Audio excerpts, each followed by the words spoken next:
Hello, welcome to the Inner Sanctum October with special guest Nancy Rynes. It's so great to have you all online. Hi, Nancy. Hello. Thanks for having me here. I appreciate your having me back on after a couple of years away. I know, it's been a couple of years. I first interviewed Nancy on the show in around July 2015. I'm looking at the YouTube, and that was one of my very first ones. We were talking about that before, very first putting my face on YouTube. Because I'd been on radio for about 5 years before that, and I'd never had my face. I could sit behind the microphone in my slippers and, my tracksuit pants. I've still got my slippers on. And, Nancy's story is just amazing. There's been so much that's happened, because the first time I had a chat with you was, so you had your accident at the beginning of 2014, didn't you? Right, yep. And so it had been it was not long, but a lot has happened in that couple of years. But should we go over, for people who hasn't heard Nancy's story? Has anyone not heard Nancy's story? Oh, Maria hasn't heard Nancy's story. Anybody else not heard Nancy's story? I think. Oh, Gloria, you haven't heard Nancy's story. Okay. So for people that are watching that haven't heard Nancy's story, do you want to just go through it briefly, who you were, what happened at the time? Okay. Yeah, I will do a brief run through, and I usually take almost an hour to do this, but I won't take up that much time today. So before January of 2014, I was really a scientist, and I would consider myself an atheist. I was a geologist by training, and I also had done some archaeology. And at that point, I was doing some science writing and some technical writing for a scientific company in Boulder, Colorado. And I was out for a bike ride around town, and my little town is just a kind of a suburb of Boulder, and Boulder's not that big either. So these were small towns. And I went out for a bike ride on January 3rd of 2014. And it was a beautiful day. It was really warm and sunny and dry. And as I was riding my bike in the bike lane into a roundabout that was, one of those traffic circle things that was new on the south side of my town, there was a driver that was coming in from my right, so from a road to the right, and she was trying to, I don't know what she was trying to do. She looked like she was going to stop, and so I kind of cautiously continued to ride into the traffic circle, but at the very last minute, I could tell that she wasn't going to stop, and she basically hit me like this, T-boned me. I was riding my bike, and, she hit me on the side. I ended up flipped up on the top of her big SUV. It was I think a Chevy Tahoe, if I remember right, and was looking in at her through the windshield, which is kind of still a surreal experience to remember that. I remember all of this, by the way, every millisecond of this. And she was texting while she was driving. She had her phone up on her steering wheel, kind of like this, and trying to text while she was driving. She didn't even see me looking in at her. So she kept driving and ended up, long story short, she ended up continuing to drive around the roundabout, and I couldn't hang on to the hood of her Tahoe anymore. So I ended up falling down. I slid down the front of her vehicle and then ended up falling onto the pavement, and then she rolled over me. I was luckily in between the tires, so the tires were like this, so I was in between, and I kind of got caught. My upper chest, the sternum, got caught on the transfer case under her vehicle, that thing that kind of comes down in the front of your axle. I got caught on that, and at the same time, I think I reached up with my right hand and grabbed on to the axle, because the way she was driving, I knew that if I didn't hang on, she was going to roll over me with her back tires. So during that time, though, I had what I call, it wasn't really a full out-of-body experience, but I call it an experience of my higher self at the same time as my regular self. I call it dual consciousness, but I sensed and felt and experienced the accident from both outside of my physical body and inside it. And those two bits of consciousness were very different. They were distinct in a way. The human part of me was very fear-driven and anxious, and screaming and afraid, as you could imagine. But that part of me that was literally like standing outside watching the whole thing unfold was like standing there literally with the hands like clasped. Everything is going to be just fine. Everything is sad, but it will be okay in the end. I'm like, it's not okay. This is awful. Anyway, finally, one of the bystanders or witnesses drove his truck around the roundabout the opposite way and stopped her. She still didn't know I was underneath of her car, so she was dragging me along underneath of her vehicle. And so he drove his truck around the opposite direction and stopped her. And then they called the paramedics, and, you know, it was at the point that the paramedics started working on me. You know, they kind of move you around a little bit to see what's broken. And that's when the two parts of myself kind of came back together, was when the pain level started to get really bad. But when she first was stopping and I tried to wiggle out from underneath of her car, there was a woman that came up kind of out of the blue, and literally out of the blue. She was a beautiful blonde woman, young, and said she was a nurse, a trauma nurse. And, you know, she put her hands on my shoulders and had me just kind of lay still. And she said, "Don't move. My name is Anne. I'm here to help you. I'm a trauma nurse. And, you know, we're calling the paramedics." And I didn't know it at the time, but she basically probably saved my life. I had, I think, 5 vertebrae in my neck that were fractured in multiple places, and 4 in my lower back that were pretty badly broken. One of them was gone. It was burst apart. It was completely shattered. So if I had gotten up, I probably would have been at least a quadriplegic, if not dead, because it was my, I think it was C2 and 3 that were the most badly damaged, and just right below my, where the skull meets the neck. So she saved my life and then sort of disappeared. It was one of those, you know, stories you kind of hear about, and here it was happening to me. She said, she asked if I wanted her to go to the hospital with me, and I said, sure. But then she just disappeared, and nobody was able to find her after that. In fact, the district attorney's office in Boulder County, where I lived, I think they looked for her for 6 months and couldn't find her. Mostly because she was a witness, but also because I wanted to say thanks. But she disappeared, and I don't know whatever happened to her. But without her intervention, I probably wouldn't be here, you know, speaking to you. So she kept me quiet and calm, and I guess she kept me around to do my real job. So I went into the trauma center, which wasn't too far away from where the accident happened, and besides the trauma to my spine, which was pretty extensive, there were 24 bones broken in total, and they couldn't actually count the number of breaks. It was just too many. Each bone was broken several times, so it was pointless. But I had 5 ribs that were broken. My pelvis was cracked, and then I had my collarbone. This one, my left one, was broken. It still actually is. Broken out here at the distal end, and then my sternum was cracked. So because the trauma to my back was so bad, and it was really bad, there was basically nothing left of my L1 vertebrae. So the first lumbar vertebrae was effectively gone. And so I had to go into surgery a couple of days later so that they could install titanium rods so that I could still, you know, get around and move. And then I would be able to be up and around in one of those clamshell back braces. So I kind of looked, you know, like I was basically a clam at that point. But I went into surgery a couple of days after the accident, and that's when I died on the operating table. So I had some kind of an odd reaction with the anesthesia, and my heart stopped, my breathing stopped, my blood pressure went to 0 for about 2 minutes or so, which is a long time.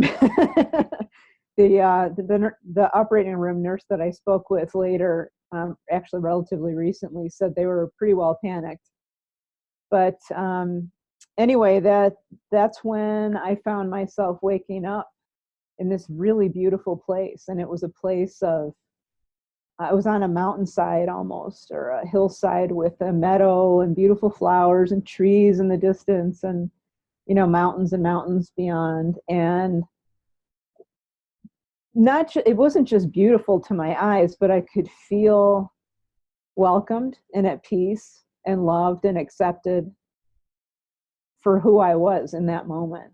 Even though I knew, you know, I wasn't that great of a person. I wasn't like the saint that everybody thinks you have to be to get to heaven. I got there and looked around and I thought, wow, this is pretty nice. I could spend surgery here. And then I had looking around a little bit more and felt that peace and love flow through me. And I thought, this doesn't feel like surgery. I wonder if I died. And I had that thought of, I wonder if I died on the operating table. And then I was like, this is all right. I can handle this. If this is what death is like, this is not bad. But then I kind of took almost a step back and thought, now wait a minute.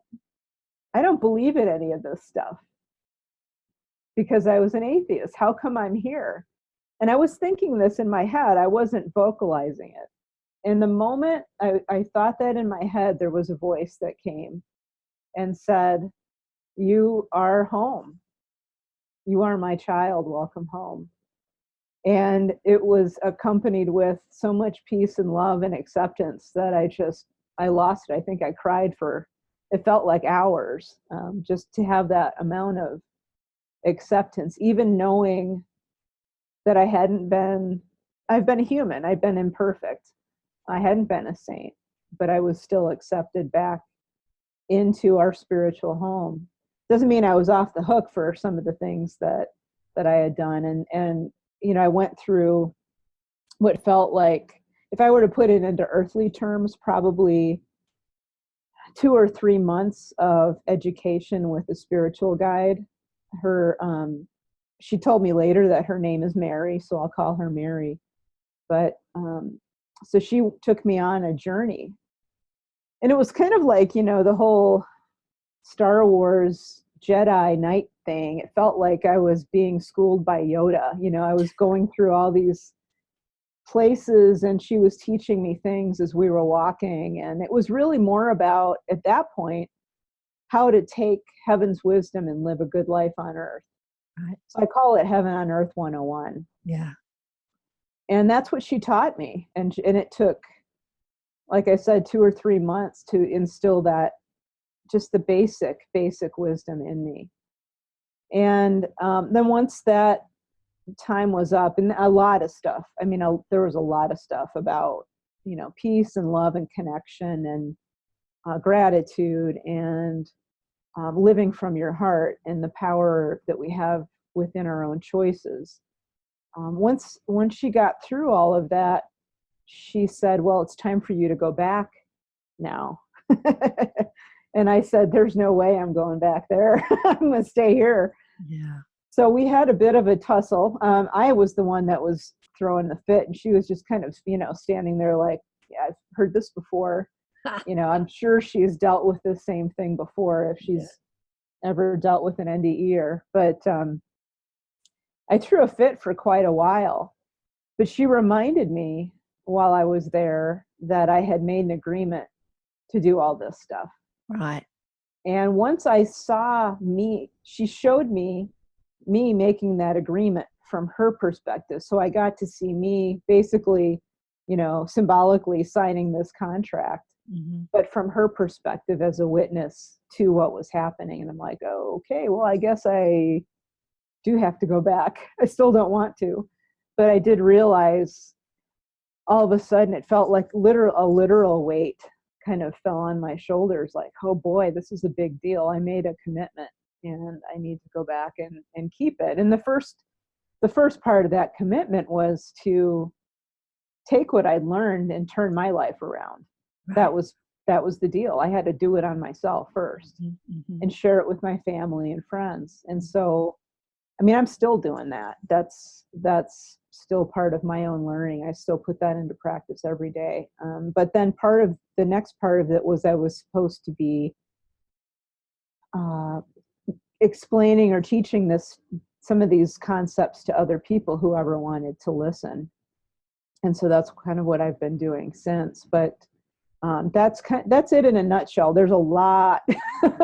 There's a lot in there that go on for days about what happened. But yeah, there's a lot of teachings that she taught you, and I want to get into some of the teachings because that's why it all happened. But the question I have is, and I suspect you asked her, and maybe you asked her, since you've been back in your body, or maybe you asked her when you were out of your body, why did you have to go through so much trauma to remember this contract, to wake up, why all the pain, why all the broken bones, why such a big trauma, so much pain?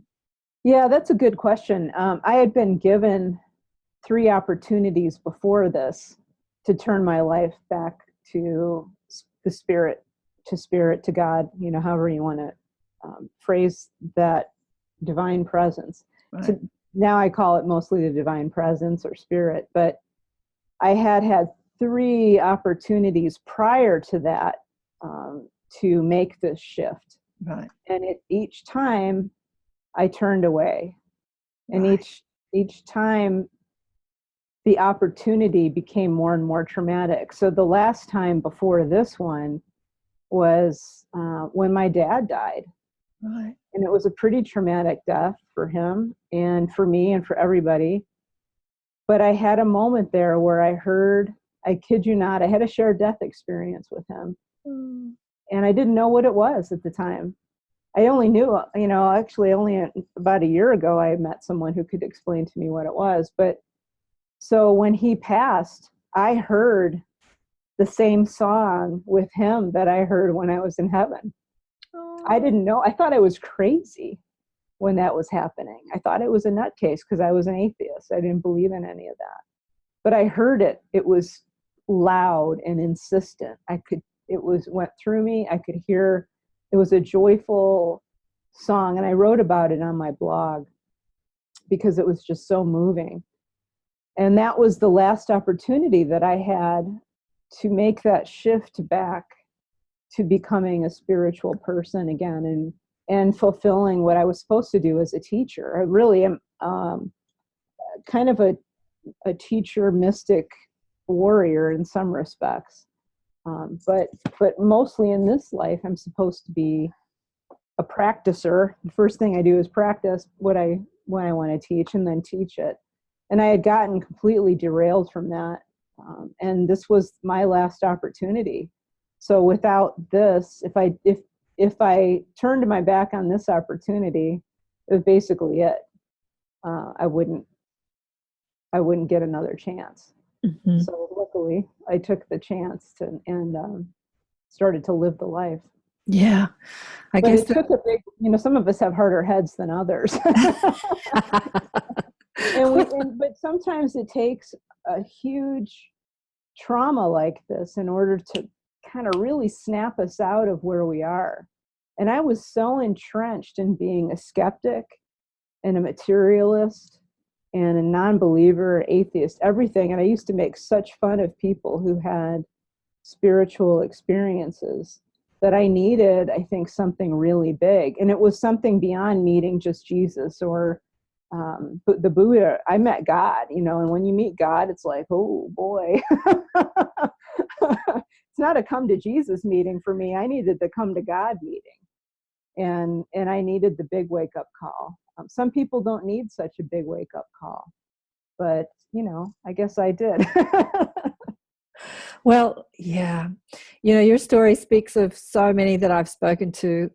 I talk about our soul plan. We have that little plan before we get here. We have a spiritual contract or a bit of a plan, like what we want to do while we're here, and then we get caught up in everything that it is to be human and the deliciousness of life and relationship and technology and the mind, and it's all so delicious, and we get so distracted from our plan. But we're getting all these messages all the time, and it can be death. Well, for me, it was the death of my mother, but it still took me years to get with the program. But death is a big one. And then pain in your body, And if you're not listening, I had this joke with Natalie Sudman. If you're not listening, I'll put a bomb under you. Natalie was literally blown up in a bomb blast. Oh. We had a giggle about that. It's like, that saying, like, got to put a bomb under you to get you listening, or hit by a truck. But hit by a truck, yeah. For me, it was the truck. Literally hit by a truck. Literally hit by a truck. But, pain in your body is also your guide speaking to you, saying, are you listening? Are you listening? You have some resistance to who you are supposed to be. Yeah. You have some resistance to being connected to your source. And if you don't listen and just take some drugs and keep going, the pain gets bigger and bigger and bigger. Yeah, I found that actually it was an interesting 2 or 3, 4 weeks after my accident and surgery, because I couldn't move very much. I was up and around, but it was really hard. And I wasn't really in a lot of pain, surprisingly enough. I wasn't even taking pain meds at that point. But I had a lot of time to myself.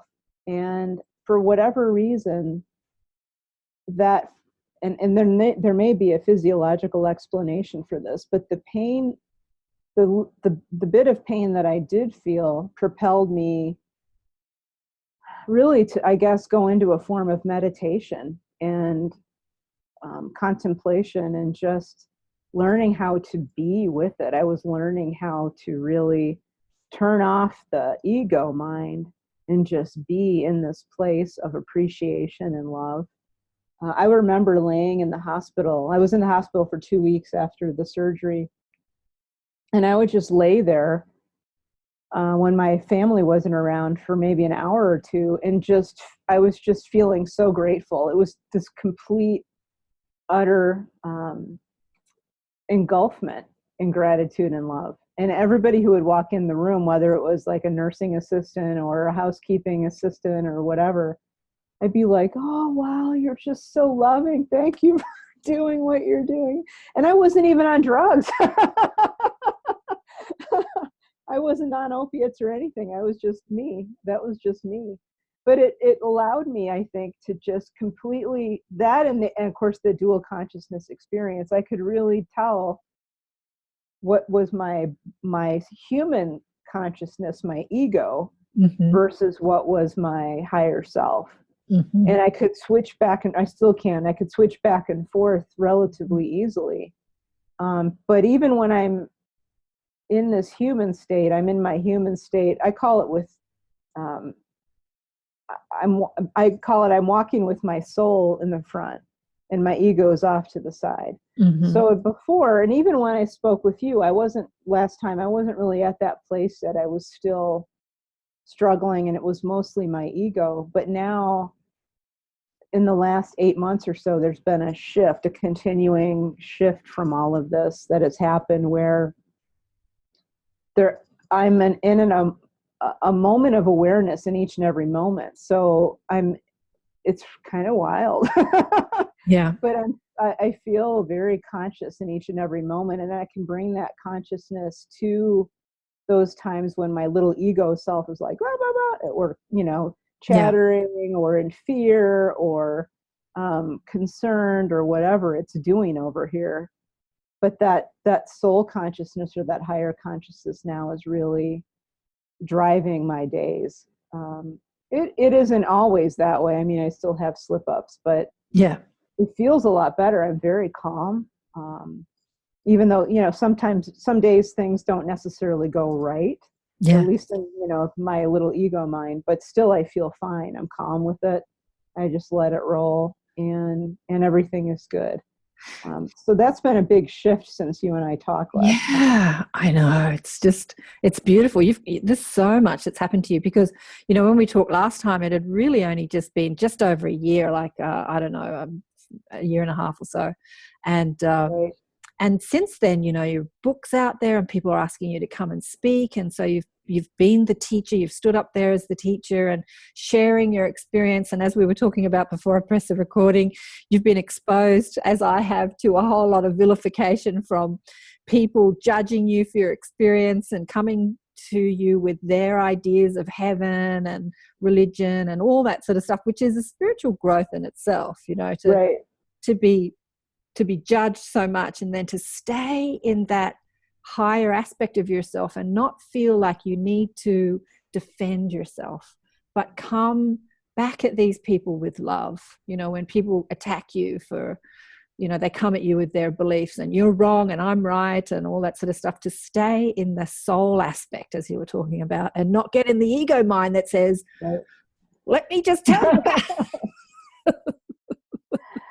Yeah, at first it was hard. Yes. Oh, sure. Go ahead. Nancy, can you just explain what it feels like when you said that you walk with your soul out versus your ego? Right. Like a day, can you just explain how a day would go one way versus the other way based on, like, what does that feel like?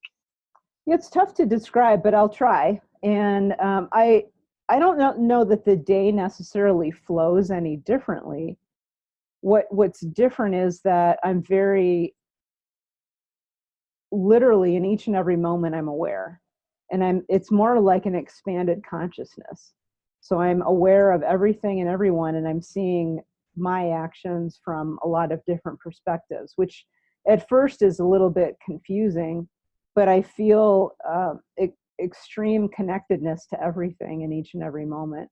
And I'm very conscious of what I do and what I say and what I think, and how my actions are putting energy out into the world in each and every moment. Whereas before, I would maybe think about that maybe once or twice a day, whereas now that drives pretty much everything I do from the time I get up to the time I go to bed.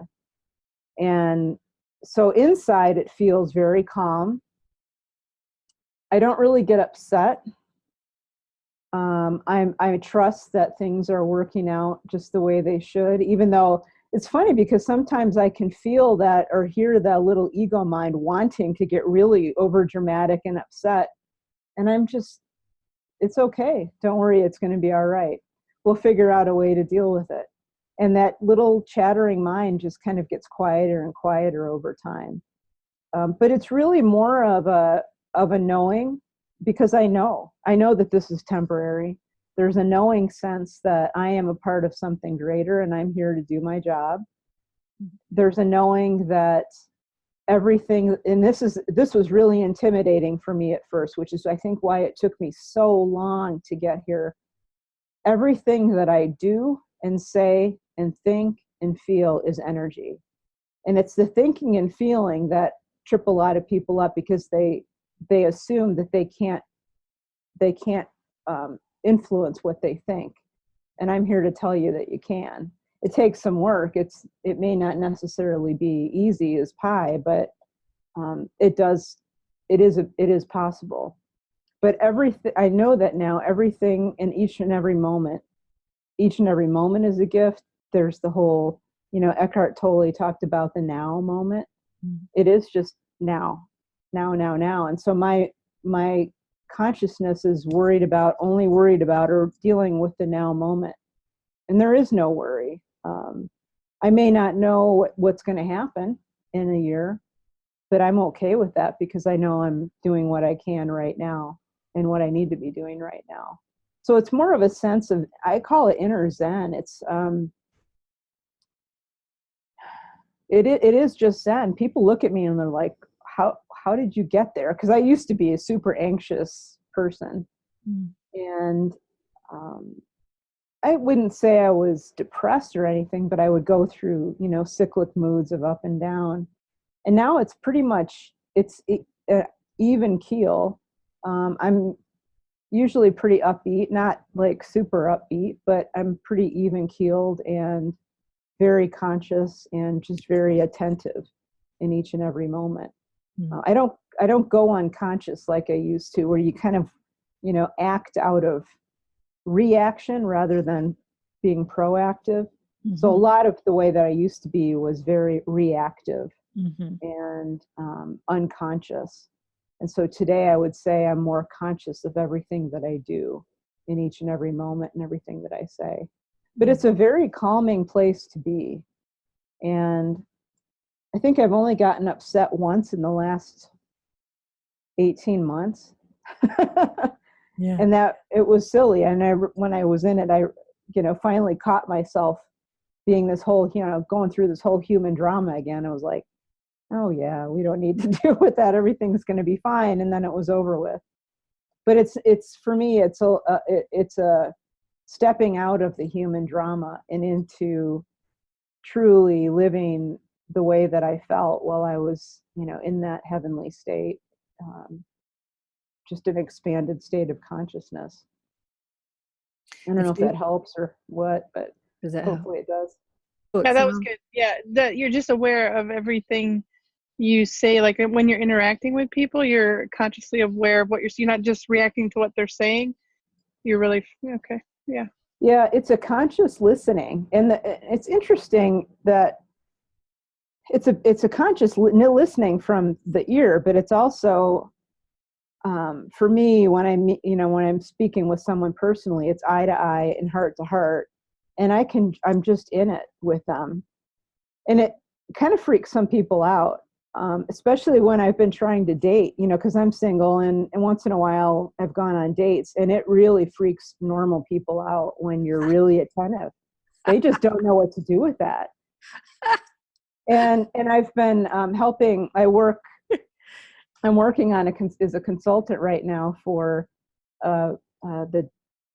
an army hospital near here, and we're in the middle of hiring a person. I'm hoping that will, help me out as we transition. But, I've been watching this. I've been doing a lot of interviews through this process, and I can always tell when people are completely unconscious. And I would say about 90% of the people are about 90% unconscious 90% of the time. Wow. And even people who have had an NDE, if you don't work on this through meditation or prayer or, some kind of contemplative practice, it's easy for that sense to drift away. Yeah. So it does take some work, but I tell you what, it's completely changed my life in the last year. I love it. Does anybody ever catch you unaware? Like, how do you not get sucked in? Like, if they come at you aggressively, how do you not? Are you ever in a moment where you start reacting to them instead of like? Are you? Not anymore. No, just not anymore. Yeah. Okay. No, I usually just stop, and usually what I end up doing in those situations is I take a deep breath and just let some silence happen, because people don't like silence either. And then I'll just come back and say something very calmly, and there's no emotional response that comes out. And I gave an example, before y'all hopped on. Karen and I were talking about a woman who confronted me during a speech I was giving earlier this year. And she was a very religious person who basically was trying to tell me that everything that I experienced, the love, the peace, the joy, all that stuff was wrong. And that, of course, I was the devil and all that stuff.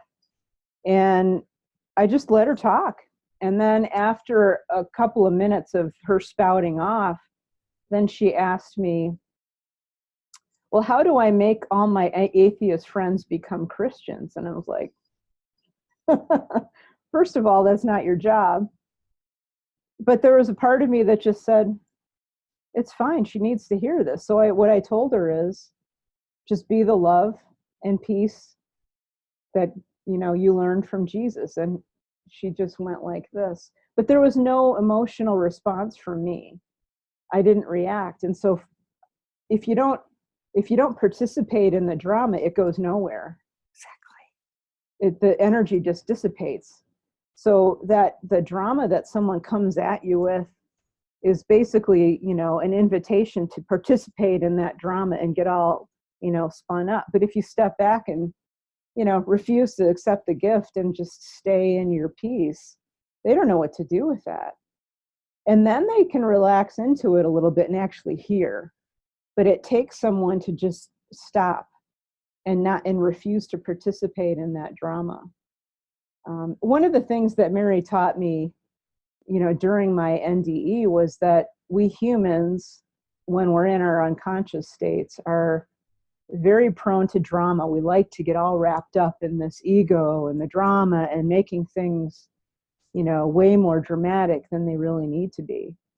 And that's basically, she taught me to just take that step back, because when I was there with her, I was really dramatic too, because I was still, working out of my ego.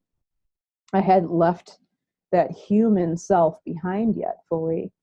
And I just watched her. She would always just, you probably can't see me, but she would just be standing there like, really? And her not participating in my drama allowed me to calm down and then re-engage with her. So I kind of learned it from her, right, just by watching and kind of let that come back into my own life. And it really works.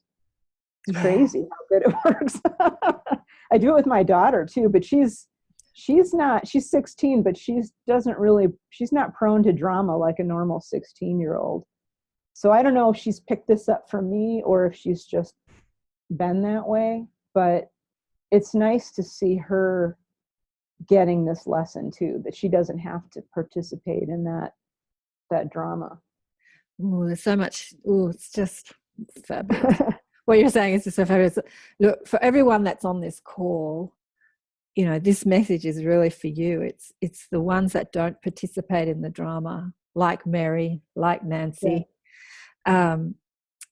that teach others how to not participate to participate in the drama, because the media is showing us how to participate in the drama. They love putting conflict.